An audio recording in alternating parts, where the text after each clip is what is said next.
네, 안녕하십니까. 저는 IDK 스퀘어드의 부다빈이라고 합니다. 어, 저는 IDK 스퀘어드에서 데이터 분석가 겸 추천 시스템 엔지니어로 활동하고 있습니다. 그래서 오늘 제 강의의 주제인 A/B 테스트와는 직접적으로 연관성이 있고 제가 하는 업무들이 그래서 제가 실제로 A/B 테스트 추천 모델을 이제 적용하고 A/B 테스트를 하는 가운데서 얻었던 지식들 좀 더 이제 개괄적으로 여러분들에게 전달드릴 수 있는 내용들을 좀 이제 전달드리려고 합니다. 제가 이제 오디언스, 그러니까 오늘 강의를 들으시는 분들 리스트를 좀 봤는데 되게 그 범위가 넓으시더라고요. 어떤 분들은 수학과 통계학에 좀 빠삭하신 분들도 계시고, 한편으로는 뭐 마케팅을 하시는 분들로서 좀 실무적인 것들을 좀 더 중요하게 생각하실 수 있는 그런 분들이 이제 섞여 있는데, 어, 그렇지만 이제 사실은 A/B 테스트를 정확하게라기보다는 좀 더 이제 엄밀하게 그리고 조금 더 수치적인 근거를 제시하기 위해서는 통계학이라는 학문을 빼어놓을 수 없습니다. 그래서 조금은 괴로우실지라도 통계학적이고 수학적인 내용이 조금은 포함이 되어 있으니까 최대한 쉽게 설명을 드리도록 하겠습니다. 그래서 오늘 내용은 다음과 같이 세 가지의 내용을 살펴볼 텐데 A/B 테스트를 왜 하는지 그리고 어떻게 해야 정확하게 할 수 있는지 그리고 A/B 테스트를 수행하는 다양한 방법들에 대해서 두 가지 정도 요새 가장 핫한 방법론이라고 할 수 있겠는데 그 두 가지를 한번 살펴보는 시간을 가지도록 하겠습니다. 네, 그래서 첫 번째로 왜 A/B 테스트를 하는가에 대해서 살펴보도록 하겠습니다. 두 가지 제가 한 꼭지, 두 꼭지 이렇게 가져왔는데 먼저 첫 번째 내용인데 현실 세계에서 한정된 자원으로 뭔가 그 각자의 하시는 업무의 맥락에 따라 다르겠지만 어쨌든 새로운 아이템의 효과를 검증하기 위해서 가장 좋은 방법이다라고 할 수 있겠고요. 네, 자세한 내용은 뒤에서 좀 더 살펴보도록 하겠습니다. 이 오른쪽에 있는 이 이상한 이 문장은 뭐냐면 네, 라틴어입니다. 케테리스 파리부스, 뭐 세테리스 파리부스 이렇게 읽는 방법들이 있는데 어, 이것은 사실은 그 경제학에서 굉장히 자주 접하게 되는 용어입니다. 네, 경제학에서 어떤 효과성을 검증하기 위해서 혹은 인과관계를 추론할 때 굉장히 많이 쓰는 용어인데 이 문장의 의미는 all things being equal이에요. 그러니까 다른 모든 조건이 동일하다면. 네, 이 두 가지의 내용들을 뒤쪽에서 좀 더 언패킹 해보도록 할게요. 사례입니다. 사실 에비트 사례를 몇 가지 넣어보려고 했는데 어, 사실 사례라는 게 남들이 잘 하더라라는 수준의 이야기에서 그치면 아무 의미가 없지 않습니까? 네. 그래서 한 가지 정도만 같이 살펴볼 텐데 굉장히 유명한 사례고 많이들 아실 거라 생각합니다. 오바마 대선 캠프에서 네, 이렇게 사진과 밑에 이제 버튼들이 있었던 거예요. 근데 이제 어떤 사진과 어떤 버튼을 조합해야 그 오바마의 2008년 이 홍보 홈페이지에 조인 더 무브먼트 가입을 할지 네, 그 효과성을 검증하기 위해서 A/B 테스트를 돌렸다는 거예요. 오바마 대선 캠프에서. 그래서 가족의 모습이 담긴 이미지 그리고 Learn More라는 버튼을 썼을 때 그 기존 안 대비 뭐 18%, 13%의 가입률 증가 그리고 두 아이템을 조합하면 40%가 증가했다는 거예요. 그래서 이렇게 실제로 무언가 아이템이 있을 때 이렇게 한번 적용해 보면 어떨까라는 아이디어가 있을 때 그 효과를 검증하기 좋은 방법이고 실제로 이런 식으로 굉장히 어, 잘 적용될 경우 KPI의 개선을 불러올 수 있다라는 너무 뻔한 얘기죠. 그래서 이제 본격적으로 왜 하는지를 좀 살펴볼게요.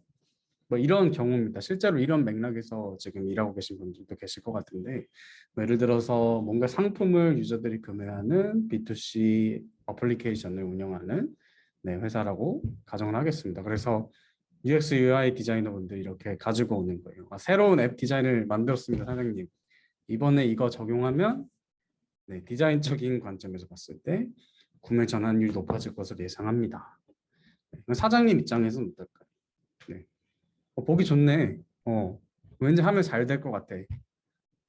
한번 해보자. 하는데 사장님 마음속에는 괜히 이런 우려가 있을 수 있는 거예요. 근데 그게 우리 생각이면 어떡하지? 그냥 우리가 생각하기에 우리가 보기에 디자인이 좋아 보이는 거고 실제로 적용을 했더니 유저들이 싫어서 떠나면 어떡하지라는 우려가 있는 거예요. 그러니까 리스크가 있는 거지. 행동에 따른 리스크가 있는 건데 이 짧은 대화를 좀 더 이렇게 분해를 시켜보면 UI 디자이너 입장에서는 이 UI를 새로 적용하면 전환율이 높아질 거라는 가설이 있는 거예요. 그리고 그 가설을 행동으로 옮기는 게 시행을 한다는 거예요. 그러니까 그 새로운 디자인을 적용을 한다는 거겠죠. 그거에 따른 근데 리스크가 있을 수 있다. 그러니까 사장님 입장에서는 그 리스크가 있기 때문에 이 또경영 씨처럼 바로 진행시켜라고 할 수가 없는 거예요. 그러니까 가설이 실제로 그럴 거라 믿고 진행시켜 버리면 물론 가설이 맞을 수도 있겠죠. 실제로 새로운 디자인을 적용했는데 전환율이 높아지면 아무 문제가 없지 않겠습니까? 네, 전혀 문제 없고 신규 UI 그대로 쓰면 돼요. 근데 문제는 가설이 틀린 경우. 그러니까 신규 UI를 적용했는데 전환율이 떨어지는 거죠. 저희가 설정했던 KPI가 악화가 되고 다시 말하면 리스크가 현실이 되는 순간에는 유저가 떠나게 될 수도 있는 거예요. 네. 극단적으로 생각했을 때 정말 UI가 우리 입장에서만 좋았고 유저 입장에서 너무 구렸어서 유저들이 이탈해버리고 다시는 돌아오지 않을 수도 있는 거예요. 그러니까 최대한 입원을 방지해야만 한다는 거죠. 네, 그래서 가설을 행동으로 바로 옮기기 전에 사실은 가설의 타당성과 리스크를 사전에 테스트해보는 과정이 필요하다는 거죠. 마치 그것이 이제 신약 임상 실험을 하는 것과 사실상 동일합니다. 제가 신약 임상 실험이라고 이렇게 써놨는데 사실 기존의 통계학이나 어떤 과학이나 어떤 무언가 그게 신약이든 뭔가 새로운 무엇이든 간에 테스트를 하게 돼 있단 말이에요. 그 테스트를 할 때 기존에 이제 리서치를 하시는 분들의 방법론은 사실 RCT라는 게 있어요. 그게 뭐냐면 Randomized Control Trial이에요. 뭔가 랜덤하게 여기 보시면 전체 유저 풀이 있는데 거기서 랜덤하게 대조군과 실험군을 뽑습니다. 그래서 대조군에는 기존의 아이템을 그대로 적용을 하고 실험군에는 신규 UI를 신규 아이템을 적용하는 거죠. 물론 여기 기존 UI라고 했지만 여기가 뭐 플라시보 약이 될 수도 있겠죠. 신약 임상 실험의 컨텍스트에서는. 네. 그래서 이런 식으로 전체 유저 풀에서 실험군과 대조군을 뽑아서 무언가 새로운 아이템을 실험을 한다는 의미에서 신약 임상 실험하는 것 굉장히 아이디어가 유사하다. 사실상 동일하다라고 할 수 있습니다. 그러면은 사장님 입장에서는 이렇게 생각할 수 있겠죠. 뭐 전체 유저 풀에서 랜덤하게 적절하게 이렇게 A 그룹, B 그룹을 뽑아서 테스트 해보면 되는 거 아닌가? 네, 근데 그렇지 않다는 거예요. 네, 그냥 랜덤하게 뽑아서 될 수도 있지만 네, 될 수도 있다는 말은 좀 이따 다시 설명드릴게요. 네, 그렇지만 좀 더 면밀하고 세세하고 엄밀한 분석을 하기 위해서는 제가 앞에 말씀드렸던 all things being equal, ceteris paribus가 확실해야 한다. 다른 모든 조건들이 동일해야 한다. 뒤에서 한번 다시 좀 내용을 볼까요? 그래서 예를 들어서 신약 테스트를 한다고 저희 여러분과 제가 임상 실험을 하는 임상 실험 신약 물질 개발하시는 분들이랑 가정을 해보겠습니다. 그래서 신약과 위약이 있는 거예요. 근데 신약이 20, 30대 여성에게 더 잘 반응하는 뭔가 그 화학 성분의 특징이 있다고 가정을 할게요. 자, A그룹과 B그룹을 뽑았습니다. 뽑았어요. 그래서 A그룹에는 위약을 투여하고 B그룹에는 신약을 투여했어요. 그랬더니 이 A그룹의 바이러스 감소율은 15%였고 신약은 바이러스 감소율이 25%였다는 거예요. 그러면 한 1.6배 정도 되죠. 네. 그러면 쉽사리 이렇게 결론을 내릴 수 있는 겁니다. B그룹이 바이러스 감소율이 더 높네. 위약보다 신약이 확실히 효과가 있네. 자, 신약 이제 진행시켜 이렇게 되는 거예요. 자, 근데 만약 이랬다고 가정을 해볼게요. 그룹별 20, 30대 여성의 비율이 A그룹보다 B그룹이 1.6배가 많았던 거예요. 자, 그렇다면 제가 앞에서 말씀드린 것처럼 신약 물질이 20, 30대 여성에게 더 잘 반응하는 특징이 있을 때 이 1.6배 바이러스 감소율, 네, A/B 테스트의 맥락에서 얘기하면 전환율이라든지 이 전환율이 이 감소율이 유의미하다고 할 수 있을까요? 할 수 없겠죠, 그렇죠? 왜냐하면 A그룹과 B그룹이 20, 30대 여성의 비율이 다르기 때문에 결론은 망한 실험이라는 거예요. 왜냐하면 이게 약에 의해서 25%가 된 건지 아니면 집단을 잘못 나눠서 25%가 된 건지 알 수가 없다는 거예요. 네. 그래서 가급적이면 두 집단의 가급적이면이라는 거예요. 가급적 두 집단의 모든 조건을 동일하게 해야 된다. 세트레이스 파리부스 모든 조건이 동일하다면. 네. 그래서 뭘 동일하게 해야 되는가에 문제가 있겠죠. 그러면 네. 신약 임상 실험에서는 네, 하나씩 한번 살펴보겠습니다. 네, 동질적인 환자가 실험군과 대조군을 각각 구성하고 있는지, 뭐 연령, 성별, 뭐 지병이 어땠는지 뭐 이런 정보들이 있겠죠, 그렇죠? 네, 뭐 A/B 테스트의 맥락에서는 유저들이 동질적인지가 될 것 같습니다. 그래서 뭐 연령, 성별 등의 데모그래픽한 정보가 될 수도 있겠고, 아니면 기존의 이 유저가 활발하게 우리의 제품을 사용하던 그 활발도, 뭐 기존 만족도, 사용도 같은 것을 정량화해서 그것에 따라서 A/B 테스트, 적절히 A/B 그룹을 나누고 A/B 테스트를 진행할 수도 있을 것 같아요. 그리고 중요한 것 하나가 더 있죠. 네, 실험이 어느 시점에 진행되는지입니다. 그래서 예를 들어서 뭐 5월 1일부터 5월 10일까지는 A그룹에 대해서 진행하고 5월 10일부터 5월 20일까지는 B그룹에 대해서 이렇게 진행하면 안 된다는 거예요. 왜? 예를 들어서 5월 1월에 실험군과 대조군을 최대한 동질적으로 뽑았다고 생각해 볼게요. 네. 근데 5월 1일부터 5월 10일까지의 병세와 5월 10일부터 20일까지 병세는 분명히 다를 거예요. 그렇죠? 시간이 지나면서 사람의 몸이 바이러스에 반응, 리액션을 하고 그것에 따라서 내 병세가 바뀔 테니까. 그러니까 네.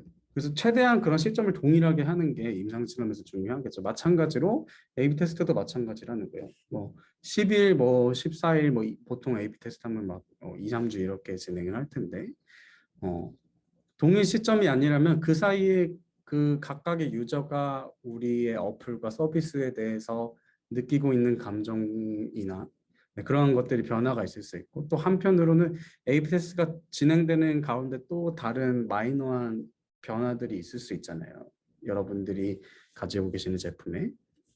그래서 유저 익스피리언스에 변화가 있다는 것 자체가 이미 뭔가 틀어졌다는 얘기죠. 그리고 세 번째로 실험 환경 동일한지가 있을 거예요. 임상 실험도 동일한 환경에서 진행되는지가 중요할 거예요. 그래서 사실 임상 실험할 때는 그 실험군과 대조군들을 불러 모아서 최대한 한 공간에서 이제 테스트를 진행하거나 아니면은 심지어 뭐 먹는 것까지 막 통제를 하시는 것 같더라고요. 네. 정확한 실험을 위해서는 어쩔 수 없죠. 네, 마찬가지로 뭐 유저가 동일한 환경에서 UI에 노출되는지 이런 것들도 체크를 해봐야 될 필요가 있습니다. 예를 들어서 뭐 제가 여기 뭐 브라우저만 써놓긴 했는데 뭐 기기가 다르다든지 브라우저가 다르다든지에 따라서 유저가 내가 노출한 UI나 노출한 어떤 아이템에 대한 반응 자체가 굉장히 달라질 수 있으니까. 그래서 그런 부분을 잘 체크하는 게 중요하다. 최대한 동질적인 유저로 A/B 그룹을 나누고 동일한 시점에 동일한 환경을 세팅해 놓는 것이 중요하다는 겁니다. 물론 여기 오른쪽에 제가 써놓은 것처럼 임상 실험처럼 정확하게 A/B 집단을 나누는 것은 어렵죠. 왜냐하면 임상 실험하는 것 마냥 다 불러 모아놓고 가둬놓고 실험을 할 수는 없지 않습니까? 하지만 최대한 동일하게 유저를 나누는 것이 핵심적인 내용이 된다라고 말씀드릴 수 있을 것 같아요. 두 번째로 진짜 차이가 있는 건지는 어떻게 할까요? 네. 그래서 아까 앞에서 보셨던 것처럼 바이러스 감소율이 15%, 25%인데 이번에는 A그룹과 B그룹을 잘 나눴다고 가정을 할게요. 잘 나눴는데 그렇다면 이제 10%의 어떤 유의미한 지표 차이가 있고 A그룹과 B그룹도 최대한 동질적인 집단으로 나눠져 있었어요. 네, 그런 상황에서 이 10%가 진짜 차이가 있다고 할 수 있을까? 10% 정도면 사실은 꽤나 차이가 있다고 할 수 있겠죠. 근데 이럴 때 사실은 통계학의 빛을 발하는 겁니다. 그래서 지금 이 발생한 10%의 차이가 실험을 통해서 얻은 대주군과 실험군 A그룹과 B그룹의 차이가 우연히 그랬던 것은 아닐까? 아니면 정말로 숫자적으로 봤을 때도 확실한 차이라고 할 수 있는가를 검증하는 것이 바로 통계적인 검증이죠. 네, 그래서 이런 부분에서 스태티스티컬 테스트가 중요하다. 그럼 진짜 차이가 있는 것을 통계 검증이 어떻게 검증을 하는가에 대해서 한번 살펴보겠습니다. 실제로 차이가 있다는 게 입증되기 위해서는 두 가지가 필요해요. 먼저 첫 번째로 적정량의 데이터가 있어야 합니다. 첫 번째 케이스 제가 두 개를 가져왔는데 자 보세요. A그룹과 B그룹에 각각 3명씩 있었어요. 3명씩. 자, A그룹과 B그룹에 대해서 실험군과 대조군을 나눠서 이제 신약과 위약을 투여했어요. 새로운 UI를 적용을 했어요. 근데 B그룹의 지표가 2%가 더 높았던 거예요. 자, 이런 경우에 여러분은 B그룹에 투여한 우리의 신약이 우리의 새 아이템이 더 효과가 있다고 말할 수 있을까요? 예. 논리적으로 그냥 가만히 생각해봐도 3명이니까 3명 대 3명이니까 만약에 5명 대 5명으로 실험해봤으면 좀 더 다르지 않았을까 이런 생각이 들지 않겠습니까? 예. 반면에 케이스 두 번째 걸 생각해보면 A그룹과 B그룹에 대해서 실험을 해봤더니 각각이 근데 이번에 30명으로 이루어져 있었던 거예요. 30명으로 테스트해봤더니 B그룹이 2%더 높았다. 자, 어떠세요? 케이스 1번보다 훨씬 신뢰가 가지 않겠습니까? 네. 그래서 신뢰가 갈 정도의 수준의 적정량의 데이터가 있어야 실제로 우리가 투여한 신약의 효과가 있었다라고 더 확실하게 이야기할 수 있다는 거죠. 두 번째로는 적정량의 차이입니다. 앞에서는 적정량의 데이터가 있어야 됐고 이번에 차이가 적절히 있어야 된다는 거죠. 자, 첫 번째 케이스 보시면 AB 그룹에 대해 실험 후의 지표를 보니 각각 20%, 20.3%의 지표를 보여줬어요. 자, 0.3% 정도의 차이입니다. 자, 근데 여러분 가만히 생각해 보면 그렇지 않나요? 네, 0.3% 정도는 뭐 우연히 그럴 수도 있지 않을까. 뭔가 우리가 알 수는 없지만 우연한 어떤 계기에 의해서 0.3% 정도는 차이가 날 수 있지 않을까 생각할 수 있겠죠, 그렇죠? 반면 두 번째 케이스는 5%의 차이가 있었던 거예요. 5% 정도면 우리가 그냥 직관적으로 생각해봐도 5% 정도면 차이 많이 나네라고 하는 거죠. 그래서 앞에서 보신 것처럼 적정량의 데이터와 적정량의 차이가 필요한데 그것이 어느 정도 됐더니 확실히 차이가 난다라는 것을 이 문장을 수치적으로 우리가 근거를 보탤 수 있는 것이 통계 검정이고 그게 검정의 스태티스티컬 테스트의 위력이라고 말씀드릴 수 있을 것 같습니다. 적정량의 데이터가 얼마인지 그럼 어떻게 알 수 있을까요? 다행히도 인터넷에 이렇게 무료 사이트들이 있어요. 네, A/B 테스팅 샘플 사이즈 이렇게 있는데 들어가 보시면 이런 화면이 나옵니다. 그래서 뭐 베이스라인 컨버전 레이트, 미니멈 뭐 되게 어려운 단어들이 있는데 조금만 생각해 보면은 그렇게 어렵진 않습니다. 제가 하나씩 설명드릴게요. 베이스라인은 이런 거예요. 기존 지표를 통해 파악한 현재의 통상적인 지표 수준입니다. 그러니까 전환율 여기 컨버전 레이트 전환율이 있죠. 그러니까 통상적으로 뭘 하든지 전환율이 20%는 나온다라고 우리가 앱을 운영하시고 이렇게 마케팅을 하시다 보면 아시는 그 지표가 있을 거예요. 네. 통상적으로 뭘 하든 20% 정도는 나온다라는 그 내용이 있을 거고 미니멈 디텍터블 이펙트는 그런 겁니다. 그러니까 이만큼은 차이가 나야 내가 차이가 난다고 얘기를 하겠다라는 거예요. 연구자가 생각해 봤을 때 그러니까 5% 정도의 차이가 있으면 확실히 차이가 있다고 난 판단하겠어라고 경험적으로 알고 있는 그 값이 있는 거예요. 네, 그래서 제가 여기서는 5%라고 세팅을 했죠.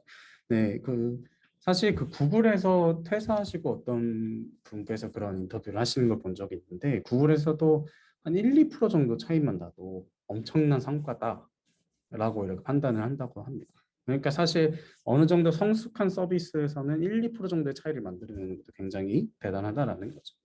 그래서 일단은 제가 여기서 5%라고 했습니다. 3번입니다. 3번은 스태티스티컬 파워인데 검정력이라고 한국말로는 이야기합니다. 자, 그래서 여기 1-2종오류, 4번은 1종오류라는 게 있죠. 네, 조금 용어가 복잡하고 어려울 것 같지만 천천히 한번 생각해 볼게요. 자, 2종오류는 뭐냐면 실제로는 A, B 그룹의 차이가 있는데 없다고 할 확률이에요. 이게 무슨 말이냐면 A 그룹에 위약을 아까 투여했죠. 그리고 B 그룹에 신약을 투여했는데 신약이 실제로 효과가 있었어. 그래서 실제로 어, 신약을 투여했던 신약이 실제로 효과가 있었는데도 어, 없다고 할 확률인 거예요. 그러니까 차이가 있는데도 없다고 할 확률이 이종 오류입니다. 그러니까 이종 오류라는 건 다시 말하면 실제로 내가 테스트했던 새로운 UI가 효과가 있었는데도 없다고 판단할 확률인 거예요. 일종 오류도 잠깐 보면은 유의 수준이라고 하는 일종 오류를 보면 이번에는 실제로는 차이가 없어. 그러니까 신약을 투여했는데도 차이가 없는 거예요. 신약을 투여했는데 위약이랑 크게 차이가 없는데도 이 정도면 차이 있네라고 할 확률이. 그래서 일종 오류와 이종 오류는 서로 반대되는 개념이겠죠. 그래서 검정력이라는 건 차이가 있는데도 없다고 할 확률이 만약에 크면 어떻게 될까요? 굉장히 보수적인 거죠. 그렇죠? 그러니까 차이가 있는데도 이 정도면은 난 차이 있다고 보고 싶지 않아 라고 하는 게 이종 오류라는 거예요. 일종 오류는 말하자면 너무 긍정적인 사고인 거예요. 네, 너무 긍정적으로 봐서 이 정도면 이 정도 차이면 차이 있는 거지 라고 할 확률인 거예요. 그러니까 스태티스티컬 파워와 유의 수준은 서로 스태티스티컬 파워가 아니죠. 네, 죄송합니다. 이종 오류와 일종 오류는 서로 반대되는 개념에 있습니다. 그래서 보통은 네, 5% 알파 유의 수준 5%는 유의 수준 알파는 5%로 네, 검정력은 뭐 80%로 이렇게 기본값으로 세팅이 되어 있습니다. 네. 보통은 이것은 사실은 연구하시는 분들에 따라서 달라지는 거예요. 왜냐하면 이제 검정력이 높아지고 유의 수준이 낮아지면은 샘플 사이즈가 올라가게 돼 있어요. 네, 샘플 사이즈가 올라간다는 말은 뭘까요? 테스트를 그만큼 길게 해야 된다는 거예요. 테스트를 길게 해야 그만큼 데이터가 쌓일 테니까요.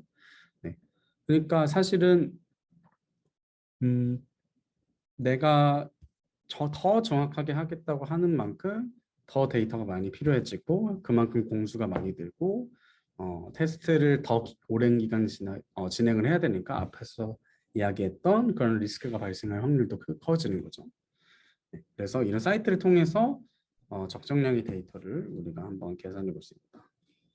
두 번째로 적정량의 차이가 실제로 이 차이가 적정량의 차이인지 어떻게 아는가? 여기서 이제 p-value가 나옵니다. p-value는 많이들 들어보셨겠죠. 네. 하지만 제가 뭐 최대한 간단하게 설명을 드려볼게요. 왜냐하면 p-value가 사실 들어도 헷갈리는 통계 개념 중에 하나일 겁니다. 아무래도. 네. 그래서 이 p-value, p-값에 의해서 실제로 차이가 있는지 알기 위해서는 세 가지의 이제 스텝을 밟는 겁니다.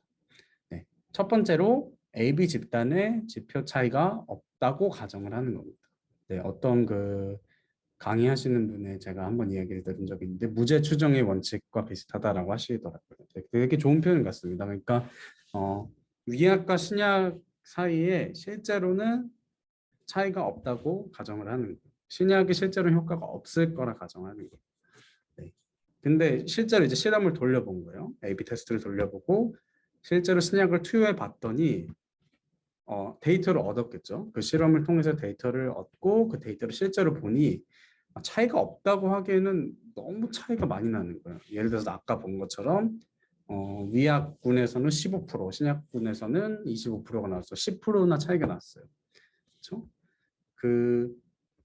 이 10%의 차이가 난다는 것을 이제 보통 검정 통계량이라고 이야기를 합니다. 그래서 실제로 얻은 데이터를 보니 1번에서 우리가 귀무가설이라고 하죠. 이거를 네, 차이가 없다고 가정을 했는데 실제로 데이터를 보니까 이건 차이가 없다고 하기엔 너무 차이가 많이 나는데 라는 데이터를 얻은 거예요. 그걸 이제 검정 통계량이라고 하고 그 너무 많은 10%의 차이가 우연히 발생했을 확률이 P값입니다. 그러니까 이런 거예요. 10%나 차이 났는데 여러분 이거를 우연히 10%가 차이니까 났다고 하기는 어렵겠죠. 저희가 앞에서 계속 살펴봤던 것처럼. 그러니까 실제로 AB 집단 사이의 차이는 없는데 우연히 그런 차이가 발생해서 확률이. 근데 예를 들어서 이 10%가 한 0.1%라고 생각해 볼게요. 0.1% 정도의 차이는 우연히 발생할 수 있지 않을까요? 그렇죠? 근데 이 숫자가 커지고 커질수록 10% 정도의 차이는 우연히 발생했다고 보기는 어렵겠죠. 네. 그래서 그런 우연히 큰 차이가 발생해서 확률이 5% 이하면 그러면 5%면 0.205겠죠. P값이 0.05 이하에 그래서 보통 P값이 0.05 이하면 그 이제 통상적으로 P값이 0.05 이하면 차이가 없다라고 더 이상 얘기할 수 없다라고 이야기를 한다는 거예요. 그래서 이것을 통계학적 표현으로는 1번에서 우리가 세팅한 귀무가설을 기각한다라고 표현을 합니다. 네, 지금까지 조금 통계학적 개념들을 좀 살펴봤습니다. 근데 결국에는 핵심은 이거예요. A그룹과 B그룹을 적절히 나누고 거기에 테스트를 해봤는데 그 결과가 신뢰할 만한 결과인지 아닌지를 통계적인 검정을 통해서 판단할 수 있다는 것이 핵심적인 내용이었습니다. 이제 세 번째로 마지막으로 살펴볼 거는 A/B 테스트를 수행하는 다양한 방법들이라고 제가 이름을 붙여봤어요. 네, 사실은 앞에서 살펴본 전통적인 맥락에서의 A/B 테스트는 앞에서 설명드렸던 것처럼 RCT, 그러니까 랜더마이즈 컨트롤 트라이얼, 신약 실험, 신약 임상 실험이나 그런 어떤 과학적인 연구 방법에서 굉장히 많이 사용하고, 네, 사실은 이런 베이지안 A/B 테스트나 뒤에서 살펴본 멀티암드 밴딧은 조금 더 뭐 최신이라고 하긴 그렇지만 좀 더 이제 많은 툴들이 발전하고 컴퓨팅 파워가 발전하고 그럼에 따라서 이제 우리가 좀 더 활용할 수 있는 방법들이다라고 이해하시면 될 것 같습니다. 다음과 같은 상황을 한번 가정해 볼게요. 유제품 회사 사장님 이렇게 아저씨가 계시는 거예요. 그래서 요새 판매량이 너무 떨어졌어. 왜 그런지 모르겠는데 일단 한번 판촉물 제작해서 서울시 가정에 한번 뿌려봅시다. 네, 근데 판촉물 제작하는 게 뭐 한두 푼 들인 것도 아니잖아요, 그렇죠? 그래서 실제로 판촉물 홍보물을 제작해서 전달했을 때 얼마나 이게 효과를 볼지 한번 테스트를 해보고 싶은 거예요, 실무자 입장에서. 그래서 다음과 같은 이제 과정을 겪으면 이제 베이지안 과정이다 이렇게 얘기를 해요. 네, 수학적으로 풀면은 되게 복잡해서 한번 말로 최대한 설명을 해볼게요. 자, 여기 사전 확률이라는 게 있습니다. 자, 홍보물 전달 후 유저가 우리 유제품을 구매할 사전 확률. 사전 확률은 뭐냐면 일종의 믿음이에요, 믿음. 그러니까 예를 들어서 홍보물 전달 후에 구매할 사전 확률이 이게 지금 보시는 이 그림이 이제 히스토그램입니다. 아마 히스토그램 정도는 아실 거라고 생각해요. 그래서 이 바가 높을수록 값이 높은 거죠. 자, 홍보물 전달 후 유저가 구매할 사전 확률, 그러니까 확률이 한 1%, 10%죠. 10% 정도 된다. 20% 정도 된다. 30% 정도 된다. 자, 보세요. 바들의 이 히스토그램의 바들 높이가 비슷하죠. 이 말은 뭘까요? 내가 홍보물을 제작해서 전달했더니 얼마나 구매할지 모르겠다는 거예요. 네. 그러니까 10%나 구매할지 20%나 구매할지 다 구매할지 확실하지 않다는 겁니다. 네. 바 높이가 같다는 건 그런 의미잖아요. 다 비슷비슷하다는 거예요. 10% 구매할지 다 구매할지 확실히 알 수가 없다. 자, 근데 30가정의 홍보물을 한번 만들어서 테스트로 뿌려본 거예요. 자, 그랬더니 그 중에서 총 11가정이 유제품을 구매했습니다. 그러면 뭐 11 나누기 30 하면 뭐 30% 정도는 구매를 한 거예요. 자, 그래서 심플하게 30% 정도 구매를 합니다, 사장님. 이렇게 말씀드릴 수도 있겠지만 네, 베이지한 방식을 활용하면 이렇게 될 수 있는 거예요. 자, 홍보물 전달 후에 구매할 이제 사후 확률이라는 개념이 등장하는데 앞에서 사전 확률은 뭡니까? 아직 데이터를 얻기 전에 우리가 홍보물을 전달했을 때 유저들이 우리의 제품을 얼마나 구매할지 우리가 가지고 있었던 어떤 믿음이라고 제가 말씀드렸죠. 근데 그 믿음이 확실하지 않았던 거예요. 10%를 구매할지 100% 그 홍보물을 전달받은 고객들이 다 구매할지 모르는 상황이었던 거죠. 자, 근데 우리는 데이터를 얻지 않았습니까? 그렇죠? 30% 정도는 구매를 하더라. 그러면 이 데이터를 가지고 이 히스토그램을 이런 식으로 업데이트할 수 있는 거예요. 자, 0.3이었잖아요. 그렇죠?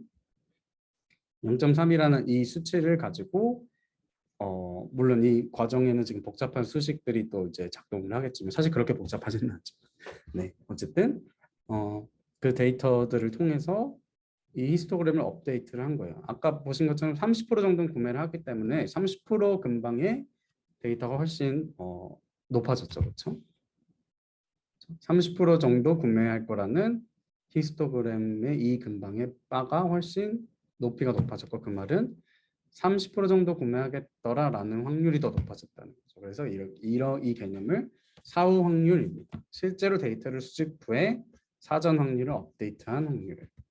그래서 평균 이 데이터의 평균을 내면 뭐 0.3 정도 나오는데 여기서 신뢰 구간이라는 개념이 잠깐 이 신뢰 구간이라는 건 뭐냐면 평균은 30%긴 하지만 통계적으로 봤을 때 한 12% 실제로는 12% 정도일 수도 있고 실제로는 한 78%까지 갈 수도 있다는 거예요. 이게 무슨 말이냐면 저희가 지금 30가정에만 뿌리지 않았습니까? 홍보물.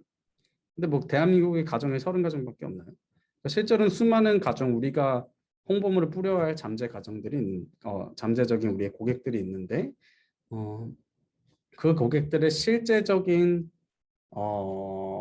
홍보물 전달을 구매할 확률은 12%에서 78% 정도는 된다는 거예요. 왜 이렇게 값이 넓을까요? 범위가 넓을까요? 그 이유는 앞에서 우리가 어느 지점에서 시작할지 아니, 어느 지점이라는 말은 어, 홍보물 전달 후 얼마 정도 구매할지 우리가 몰랐기 때문에 이 정도 데이터로는 아직까지는 이 범위를 좁힐 수가 없는 거예요. 평균은 비록 30%이긴 하지만 아직까지는 데이터가 부족하기 때문에 통계적으로 봤을 때는 실제로는 한 12%에서 78% 정도 사이에 있을 것 같다라는 거죠. 자, 근데 다음과 같은 상황이 생긴 겁니다. 새로 에이스 상무님이 등장하셨어요. 네. 이 지금 회사의 위기를 해결하시기 위해서 상무님이 등장하셔서 내 기존 판촉 경험에 따르면 홍보물 전달하고 나면 40% 정도는 구매하던데? 라는 이런 데이터가 있으신 거예요. 자, 그러면 앞에서는 저희가 사전 확률을 정보가 없으니까 이렇게 플랫하게 그래프를 그리지 않았습니까? 근데 저희는 40% 정도가 제일 확률이 높을 거라는 걸 상무님의 경험을 통해서 알게 됐어요. 자, 그럼 히스토그램을 이런 식으로 그릴 수 있겠고 그러한 상황에서 테스트를 해봤는데 11가정이 마찬가지로 30가정 중에 구매를 한 거예요.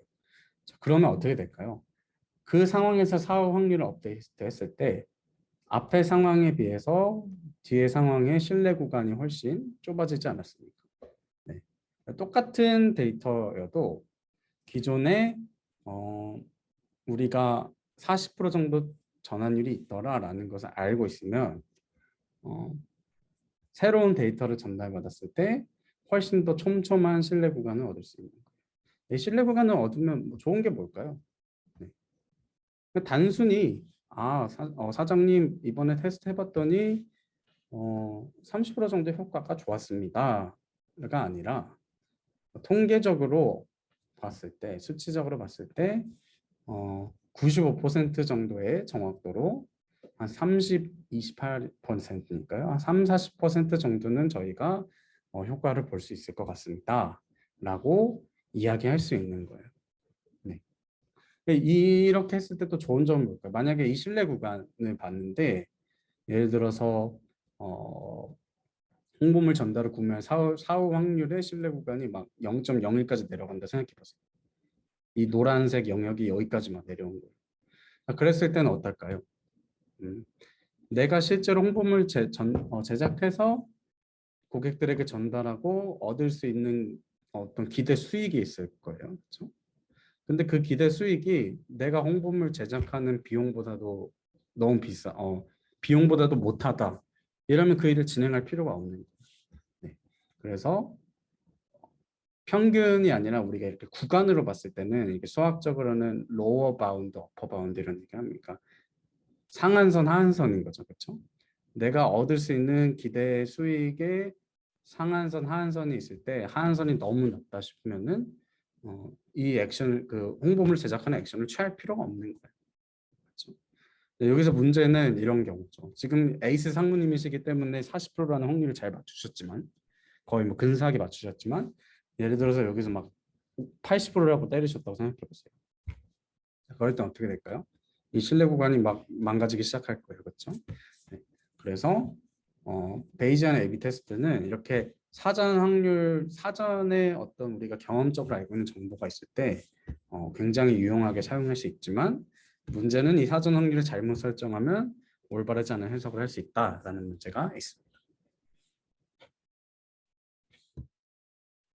네, 마지막으로 이제 A/B 테스트를 수행하는 다양한 방법 중에 멀티-아임드 밴딧, 사실 추천 쪽이라든지 그런 어떤 뭔가 아이템을 새로 노출하고 반응을 살펴보고 그걸 심지어 적용까지 할 수 있는 방법론 중에서는 가장 뭐 각광을 받고 있달까 혹은 가장 효과가 좋다라고 할까요? 네, 그래서 굉장히 주목받고 있는 그런 알고리즘이라고 소개를 해드릴 수 있을 것 같습니다. 제가 오늘 아침에 본 기사 중에 하나도 카카오에서 실제로 뉴스 플랫폼을 개선하면서 멀티함드 밴딧 알고리즘을 적용해서 굉장히 큰 효과를 봤다라는 기사를 봤었어요. 그래서 한번 멀티함드 밴딧이 어떻게 돌아가는지 간단히만 설명드려보도록 하겠습니다. 멀티함드 밴딧은 이 밴딧이라는 단어 자체가 뭐 쉽게 말하자면 뭐 도둑놈, 네, 이런 의미가 있어요. 그래서 밴딧이라는 단어 자체가 사실은 뭐 강도, 노상 강도, 그러니까 왜 그런 단어가 붙었냐면 사실은 이 멀티함드 밴딧이라는 아이디어 자체가 카지노에서 슬롯 머신 돌렸을 때 어떻게 하면 최적의 수익을 얻을 수 있을지라는 문제에서 시작된 네, 그런 어떤 알고리즘이다라고 말씀드릴 수 있을 것 같습니다.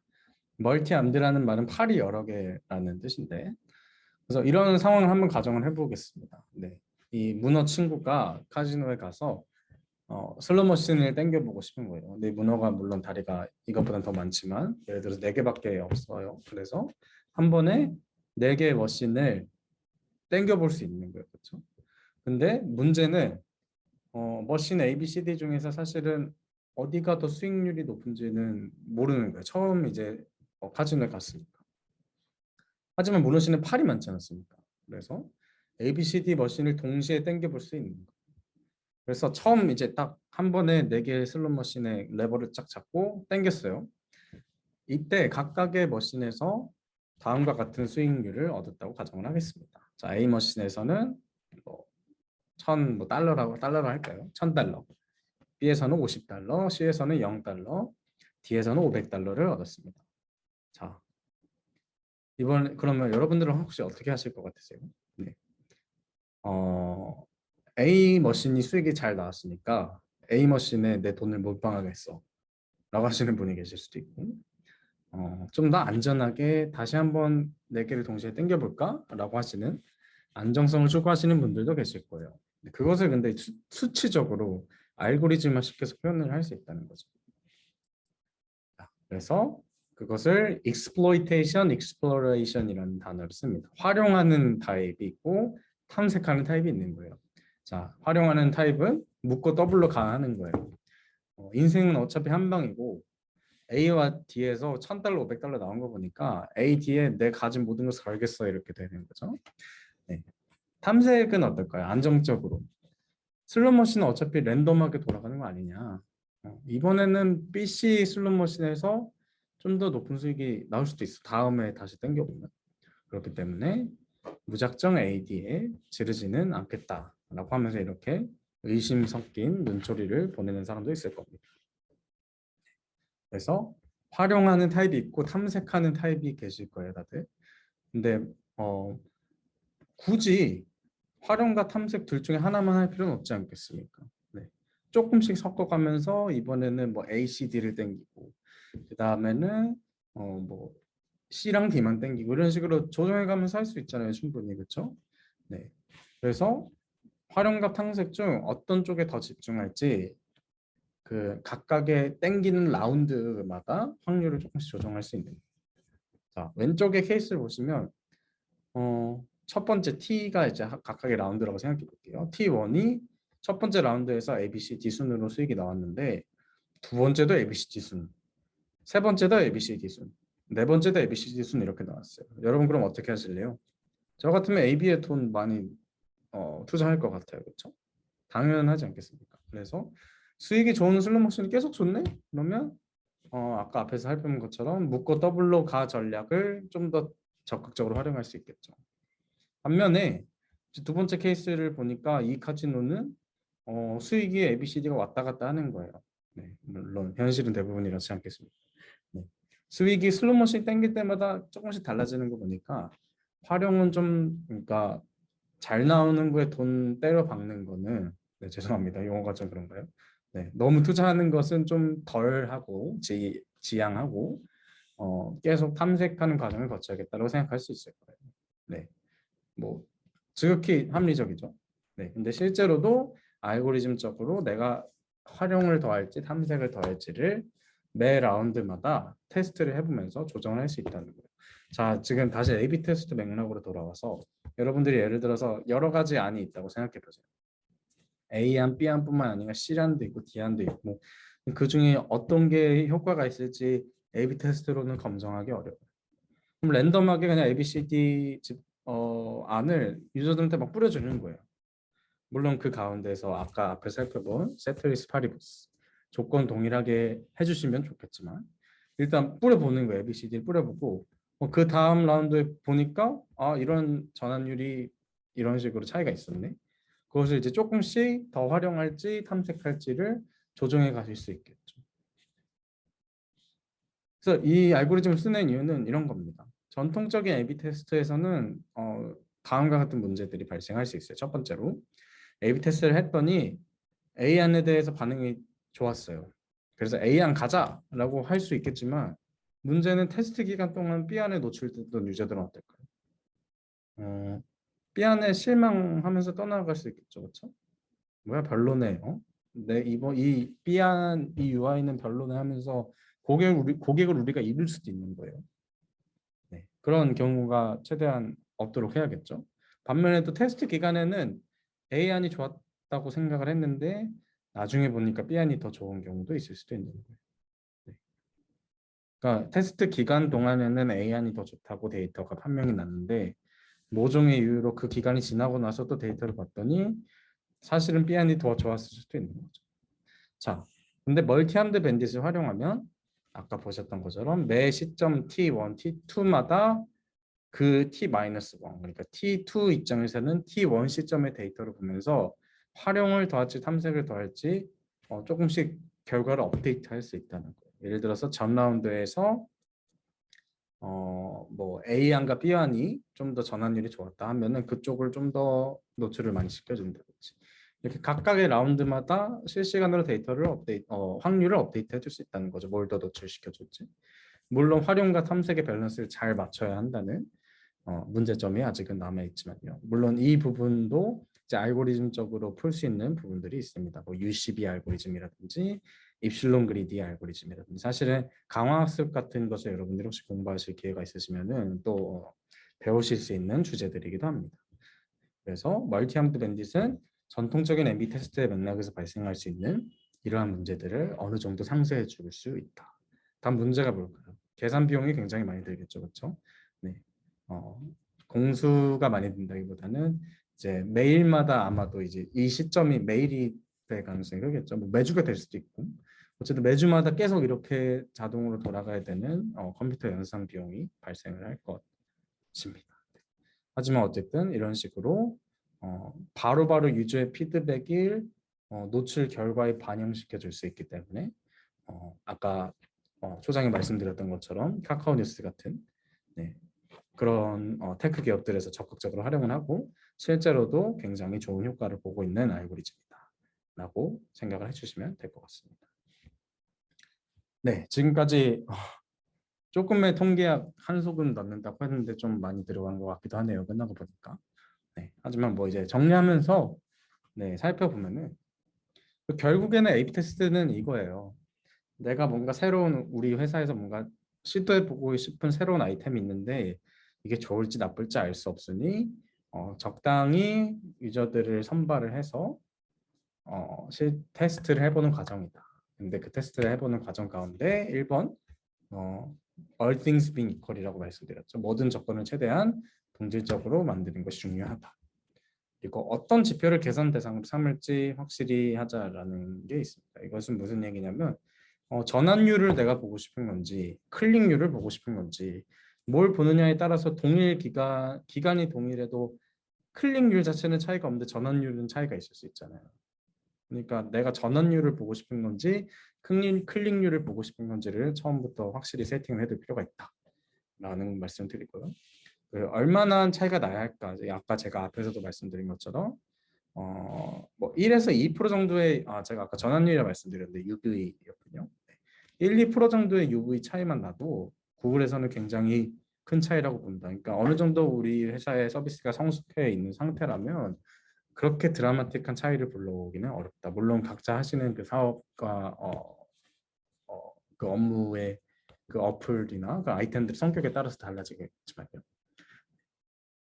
4번 다양한 최신 방법들을 활용해보자. 사실은 멀티하운드 밴딧이나 베이지안 A/B 테스트가 그렇게까지 최신 방법이라고 할 수는 없지만 제가 대부분 보는 그 온라인에서 접하게 되는 A/B 테스트의 내용들은 굉장히 전통적인 방법들에 집중하는 경우가 많다. 물론 통계학이 굉장히 엄밀한 수학적인 학문이기 때문에 전통적이라고 나쁜 것은 아닙니다. 1, 2번, 1번, 특히 1번을 제가 위해서 말씀드린 이것만 잘 지켜도 통계학은 굉장히 유용한 도구가 될 수 있죠. 하지만 좀 전에 살펴본 것처럼 멀티아임드 밴딧 같은 알고리즘을 잘 활용했을 때 실제로 큰 효과를 보는 기업들이 존재한다라는 것을 말씀드릴 수 있을 것 같습니다.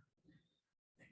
준비한 내용은 여기까지입니다. 네, 이제 질의응답 시간 통해서 궁금하신 점들 들어보도록 하겠습니다. 들어주셔서 감사합니다.